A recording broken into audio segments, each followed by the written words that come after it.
Hello everybody, this is Dana with the Freedom Please channel and essenceofme.com. I'm coming to you all today with a Yarncrafters chat.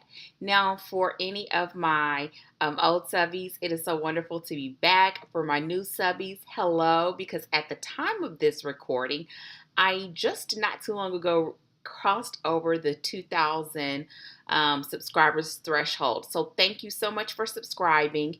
And we're about to get it in. So today, because I've been away, I have been working though, okay? I've been away, but I've been working.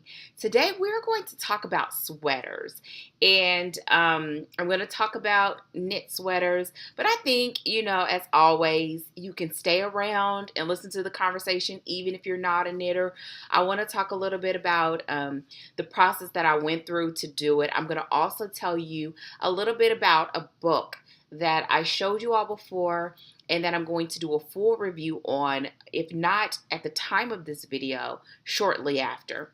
So if you're interested in seeing one of the projects that I posted in person, or about as much as you can by video, right? And also hearing what I have to say about sweaters and seeing both my first and second sweater, then stick around and I will see you in a bit.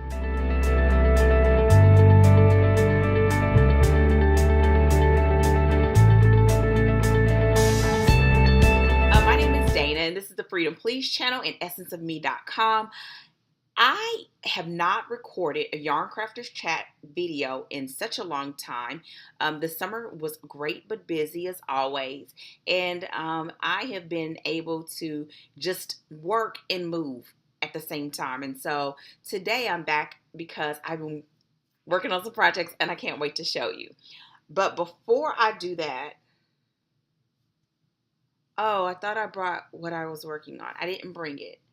Oh, I'll have to show you all in my cast off video what I'm working on. But before I take you down the path of how I got to this sweater, I'm going to show you all something. I think it was last week at the time of this recording. I posted a short little 15, 16-second video from Instagram of this particular piece. Now, my subbies know my husband is a die-hard Cowboys fan. Here lately, I did it last year, and I thought, why not do it again this year? I wanted to make him something to kind of kick off the football season. Last year, I made the Cowboys stadium blanket, and I also did like a tutorial and all that stuff, like a loop, not a tutorial, a walkthrough. This year, I wanted to make a hat, and not just any old hat, of course, right? I mean, any old hat you could go buy. So in my head, I wanted a hat that he could wear, and you would clearly know it was meant to support the Cowboys. But I did not want the hat to be not wearable when maybe they're not having such a good season. Now, this is in my opinion. He would still wear it, but I hope you get the drift. So in my head, I wanted a 2-for-1 type of setup. I wanted to make a hat one time and it could be worn in at least 2 different ways. 2 separate hats where, I mean, if you watched this video, you would know. But if you didn't watch this video or you didn't see the hat worn in both styles, there would be 2 separate looking hats. And so I was able to achieve that. Okay. Once I decided that's what I wanted to do, I had in mind how I wanted to do it, and I thought to myself, there is no way that this can be the first time that this has been done, or something similar. So I wouldn't have to do a whole bunch of trial and errors. And so I already knew what yarn I wanted to use, hands down, Morocco. But I went on to Ravelry and I just started searching, thinking about different names that it could potentially fall under. And eventually I found this pattern, and come to find out it was a pattern written, well, there was different versions, but I gravitated towards the pattern that was written by someone that I already knew because I had tested her patterns before, and she writes them very quick, very clear, very easy, and I was just going to make adaptations to that pattern. And so here's what I got. The pattern that I used, oh goodness, I'm going to put it in the description box.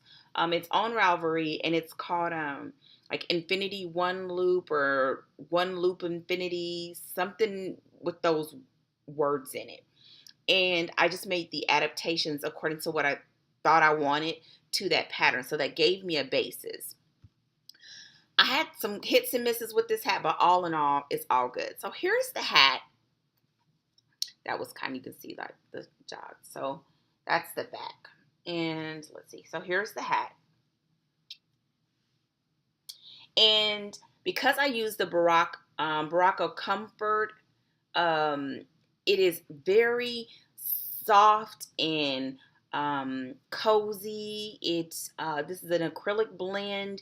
It has a nice drape to it. I can't remember what the fiber that is mixed with it, but it gives it a nice drape. And so this can be worn. Oh, I'm gonna put it on my head and see if I almost. So it's kind of. This is my husband's hat, and I don't want to. Okay.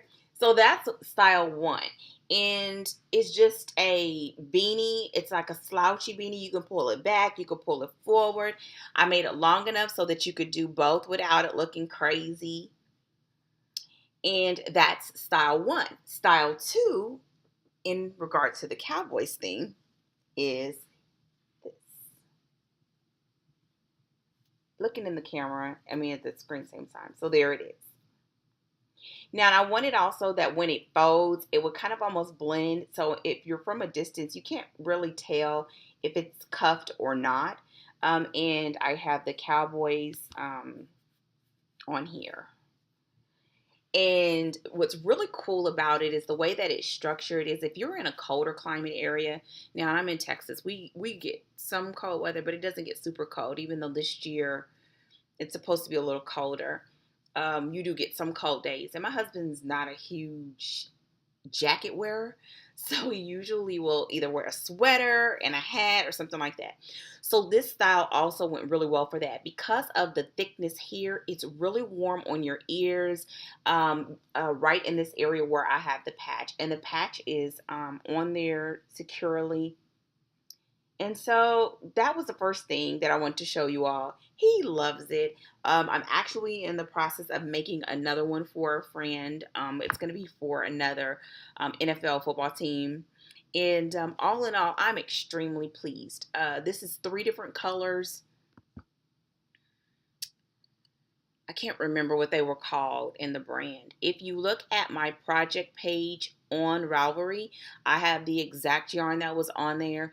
I mean, the exact yarn colors that I used, as well as the brand on the project page. And I have the pictures that were put together for that little short clip that you saw. And so if you have any questions or whatever, just let me know. It was really simple.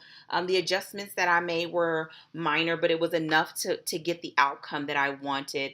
And I plan to make a couple of more. Some things that were hit and misses for me in me doing it was the yarn changing, color changing that I use. Many of you know that I love to use the double knot. It's just so easy. You don't have to do a lot of end sewing in and all of that. And I found that for all the other colors it was fine, but for some reason I did not like the way that it did for the white. And so eventually I kind of made an adjustment. But the cool thing is that, like, my husband doesn't care, and you really can't tell unless you're somebody that is looking at it. Like on camera, you can kind of see it because you're just like staring at it. But if you were wearing it, it's like no big deal. Another thing is, the patches that I used are fairly large. They're larger than probably I would do for anybody else, but because it was for him, and I had the patches because I intended to use them on his blanket last year, but I didn't. And so they're a little bit larger than I probably would recommend to do this style of hat, because it means that you have to do a lot of knitting. Like, I did enough knitting for 2 separate hats. Literally, that's how much knitting I did. But it was worth it because it was for him, and it gave the exact look that I wanted. What else? Um, Other than that, um, the top turned out well. I didn't necessarily follow the pattern. I just did what I normally do, which is split the stitches, put stitch markers, and then do decreases. What else? I just love this yarn. I love it. I just all I need is one. Sorry, a call. I just love the yarn. Love it, love it, love it, love it, love it. Like love it, love it, love it, love it. It is not on the, you know what? I can't say that it will be considered expensive, but it's on the higher end of what I've ever paid for an acrylic yarn. But because I love the yarn so much, like I really don't even care. I went and bought 3 skeins, and it just was what it was. And so when I finish the second hat, I will definitely show you all that hat as well. And I'm going to try to tackle those things that I felt like I didn't like. The next hat that I'm doing, I did purchase the patch for it. The patch is still on the larger side because I was unable to find one that I liked with the team's name. So I just have the team's logo. So I went for a larger size patch. And so I'm going to see if whether I would still go with a larger size and then next time make adjustments if need be. That is it for the hat. Once again, this is, and I called it Cowboys 2-in-1 beanie because even though it does have the look of a slouchy, when you fold it and show the Cowboys logo, it's really fitted and it fits like a beanie. You lose the whole slouchiness of the back end of the hat when you have it cuffed showing the logo. So that is that. And no, I'm not going to slap this on my head because my head will be flying all over the place for the rest of the video. And I will not do a take 2. And yes, and I loved doing the stripes, and I just loved it all the way around. So there it is. Now, to the topic at hand, sweaters. So a while ago, I don't remember the time, I talked to you all about a book that I received, and it's called Sweater 101. How to plan sweaters that fit and organize your knitting life at the same time. And I'm going to do a separate review on this book, but just in case you don't see the review right now or you don't get to it, I love this book. Even though the sweaters that I'm going to show you, I did one according to a graphic pattern and the other one was according to a written pattern. So I'll talk about that. I received this book to review, and I'm going to do a review on it because that was a book that I already wanted to check out. I knew I wanted to knit a sweater. I don't know about you and whether you're a knitter or not, but to me, I think of people that knit, that are real knitters, that they knit sweaters. So I just wanted to, I had to make a sweater. I had to make a sweater.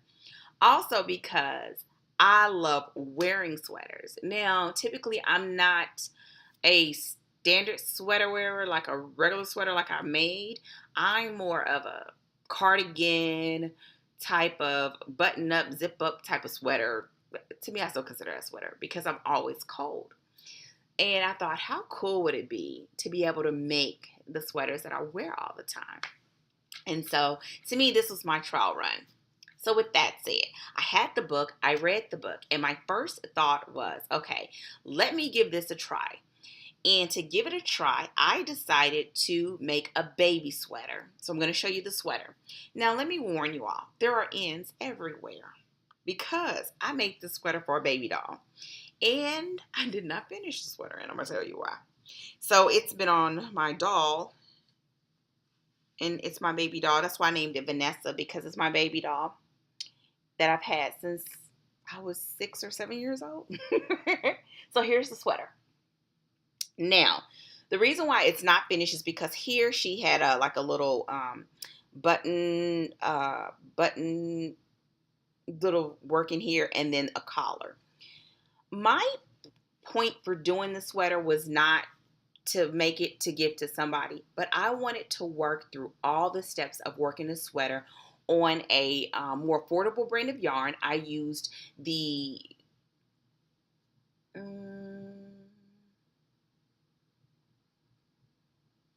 Red Heart with Love. That's what I used. I used the Red Heart with Love To make it, it took less than a skein of yarn, and so it was affordable. I used needles that I already had. I used the my Denise interchangeables, and it turned out great. Like, I really could finish this and give this to somebody.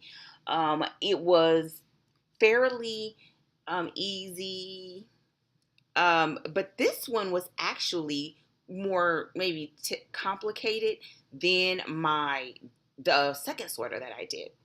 So the author, Cheryl Burnett, she has a YouTube channel, and on her YouTube channel, she has a series on making a sweater. What I did is I read the book and I used her series together. The sweater size that I made is not the sweater size that she shares in the video. The one in the video, I think, is for a 2-year-old, like a 2-year-old size. I did the infant 6 to 9 month size. And so what I did is I took from the book one of the smaller pattern sizes and went through the videos along with the lessons to make this sweater. In the end, even without me finishing these last pieces and sewing in my ends, it was fantastic. The knitting was fairly easy because it was all stockinette except for the sleeves and then the bottom. I don't remember what it's called. I don't want to call this a cuff. The waistband, maybe? The waistband. And what I found is this book is very systematic. It has, and I'm not going to talk a lot about it, and I'll talk about it in the review. It's very systematic. What I loved about doing this approach, the two things together, is like you get to put like your left brain and your right brain together. She walks you through everything, but there's a lot of things that I thought could be carried over to other types of patterns. And I find that beneficial because I find that I'm a person that I don't ever really quite fit the sizes that everybody have in their patterns. Number one, I'm short. Number two, I'm hippie.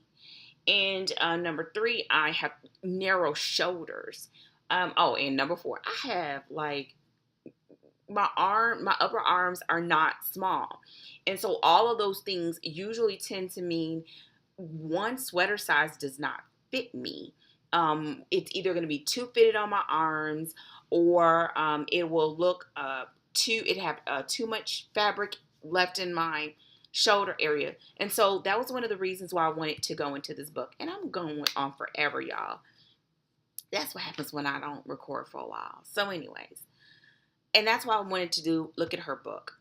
And so I'll tell you more about that in the review. But the point is, I finished it. And all of the steps were, right on I'm going to show you a little bit of like my notes and everything, which I didn't follow any of her advice. Like, look, here's more of my notes. Can you see? Look. Here's more. Now, in the free version of the book, I got really happy. In the free version that she has on her YouTube channel, she does link you to a website page that will give you this free, like a free handout that you can print out, and it walks you through.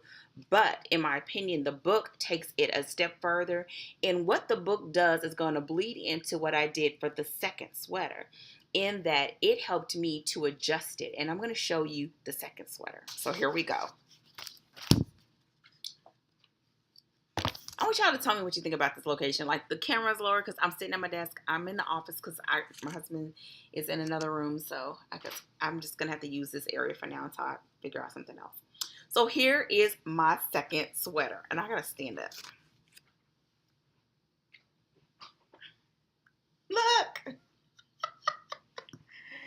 I guess I could, I'm going to put it on. I have not blocked this sweater yet.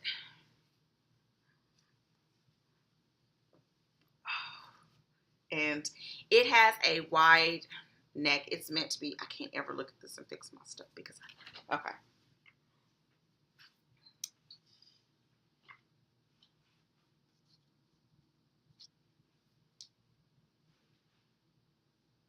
It's a boxy sweater, so it's meant to be really big. And I'm going to take it off. So the way that the book as well as my first sweater has combined with this sweater is actually in a couple of ways. First of all, the author, I can't think of her name. I'll link to the project page. She had both an original version, which was done in, I believe it's fingering yarn, and then she had a worsted boxy. It's a boxy sweater, and one of the things that the book walks you through is how to make adjustments to patterns. And I kind of probably shouldn't have done it on the sweater, but I thought, what the heck? And I'm so glad it worked out. In that, in the sweater, in the book, it talks about how you can adjust a pattern, an existing pattern, to fit what you already have. So if you have one weight of yarn or particular yarn, but you don't have the one that the pattern calls for, how do you create your swatch and use that swatch to make adjustments to the existing pattern? So I was very daring, and I took what she taught and I said, I'm going to do it with the worsted boxy to test it out. And then I was gifted this yarn, which I showed you all in another video. And I thought, oh, great, because I was thinking it already. And then the yarn came and I was like, oh, fantastic. Like, it all comes together. So I took the original pattern. I made adjustments. So I used the recommended standard size yarn, but I didn't use the standard recommended needle. I used the needle that I wanted to use because I'm testing another pattern. And that was a size 7 millimeter, which was hard to find. I think it's a 10.75 in US needles. And so I wanted to use that particular needle for a reason. And especially with the worsted, because I wanted to see how fast I could knit up the sweater. I know, I was trying to do too much testing in one, but it worked out. Thank you, Jesus. Okay. So I did that. I did my swatch. I changed the measurements. It took a lot for this particular pattern. That was a downside. But in the end, it worked fantastically. I wanted something that would fit like a sweatshirt kind of fit, for the colder months. You could wear it with jeans. You could wear it with leggings. You could wear it with boots. You could dress it up, dress it down. And the colors would allow for a lot of creativity. I will talk more about the pattern probably later, but the pattern was pretty straightforward, even though I kind of had some bumps and hiccups, and it wasn't due to my measurements or anything. I don't know if it was me or the pattern, but at one point I had to take out the stitches and redo them. I don't know what happened, but in the end it was fixed. It knitted really fast, and I think because of the combination of being worsted weight as well as the larger needle size, and I love it. I have not blocked it yet, and I'm expecting once I block it for it to get a little bit wider, which is kind of the norm for this, which is the style for this pattern, but it also would be fully I don't know why. I've had a long morning. But it will be true to form as far as my swatch was concerned. For every inch, I think my swatch grew about a little over 1/4 of an inch once this yarn was washed and blocked. So I'm expecting it to grow a little bit more. And that will give me the rest of the draping that I think the sweater is going to have. Another thing that I did not make appropriate adjustments for that I will do next time was the sleeves. I love the length. I don't like the size. And what I did with the sleeves is in the pattern, every size had the same sleeve size. Once you got to I can't remember if it was pretty much consistent across the board, and I can't remember which portion it was.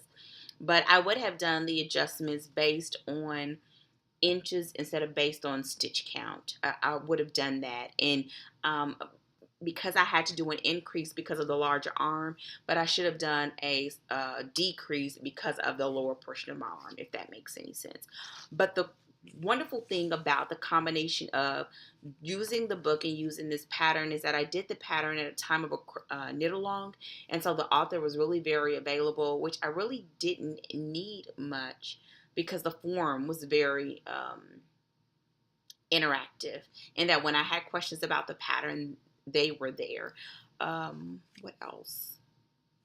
The other thing about the using this book and the pattern together was that I know that in the future I can make a sweater, like hands down. Like I wouldn't blink to do another sweater, and it was a great experience.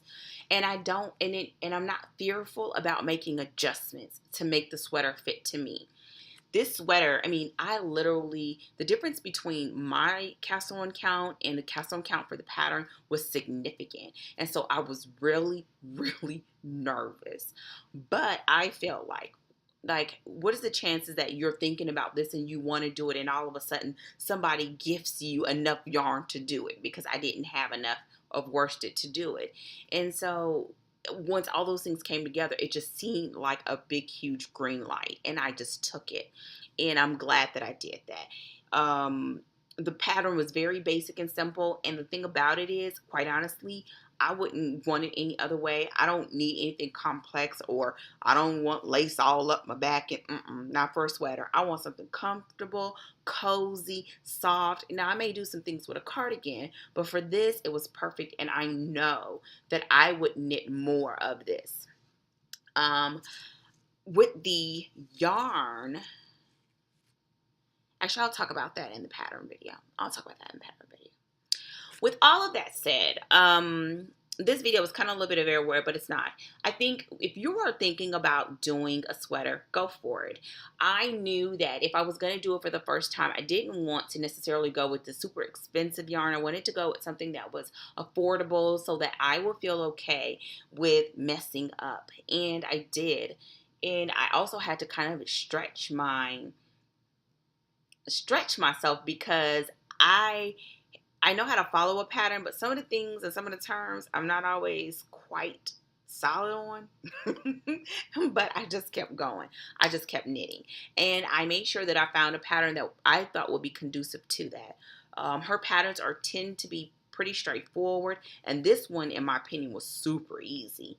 I did the seamless, so I didn't have to do any seams. I didn't have to... Did I do any seaming? I don't think so. No, there was no seams. The body was knit in the round. You knit from the top of the shoulders down. You picked up the stitches on the collar. Oh, but that was one part I didn't like. I don't really care for the collar. Now with this burgundy, it looks really crazy when I tried it on, because this goes to my neck. But when I wear like a tank or an undershirt, with the thick straps, it actually looks really cute. Especially if you get a contrasting color that helps, like a tan. Oh, it looked really nice. Or a gray. It looked really nice with some jeans. And so I don't know if I will. I've heard about people taking the stitches off and doing it again. But quite honestly, I'm thinking about it, but I don't think I'll do it. It's not that serious. Like, it's really not that serious. So that's that. You have officially seen my first and second sweater. I have more to come. I have already did the swatch for another one of these, but the original pattern, which is with I want to say it's fingering, and it's either fingering or DK, cannot recall. And I have another one that is a little bit different, not the same pattern that I'm working on the swatch for now as well. And that is a test pattern for someone else. And so, y'all, I might be a sweater. No, I'm not gonna say a serious sweater knitter. because I just want some basic ones, and I think once I get the basic ones, I wouldn't do them, as much. But right now, like, I loved it. It was perfect to pair with the small patterns like I had, or some of the shawls that I'm still working on. And it was very straightforward in that it was great to carry in the car, especially since it was knit in the round. I didn't need a whole bunch of stuff, and so it was perfect, perfect, perfect, perfect. So, if you have any comments, questions, or concerns, put them in the comment section below. Have you ever knit a sweater? And if you have, what has been your experience? And do you have a favorite sweater pattern? If you have not knit a sweater or even crochet, either question is for knit or crochet. If you haven't, is that something you would like to do? And what's stopping you? What's holding you back from taking the plunge? So, I think that's it for today. I will be coming back with another Yarn Crafters Chat video, hopefully sooner than later. I want to thank you all for your support, your comments, and let me know if there's anything you would like for me to share in Yarn Crafters Chat. I have some topics that I have slated to talk about, and so I would love it if you all would tell me if you're interested in hearing more about it. One is I'd love to do a part 2 to the needles talk that we did before. Because I've been testing more needles as far as knitting needles are concerned. What is another one? I have been making adjustments to my shawl, my prayer shawl that was on my chair that always was in my videos, and I'm extending that. And so it made me think about whether you all would like to whether it's to talk about or to do some more on the prayer shawls, because I still get questions about that. And that's all I can think of. If you think of something, let me know. You are always welcome to visit me at essenceofme.com. There you can look at the information that I have there. You can also contact me directly, which will send me an email. I do respond to my emails, especially if it's something about a pattern or something that I've done, a tutorial. I do respond as much as I can. Look out for the review for this book, the full review, and I'm going to also do a pattern review for this worsted boxy pattern. So look for those in the next couple of days, because I want them so you can go across the board. So if you decide that's something you'd like to do. Right now, she does still have a knit along that's going on, I think, through the end of fall. I'm not certain. So I will talk with you all hopefully sooner than later. Thank you so much for your support, and I have got to go so I can do these other videos. Talk to you later. Bye.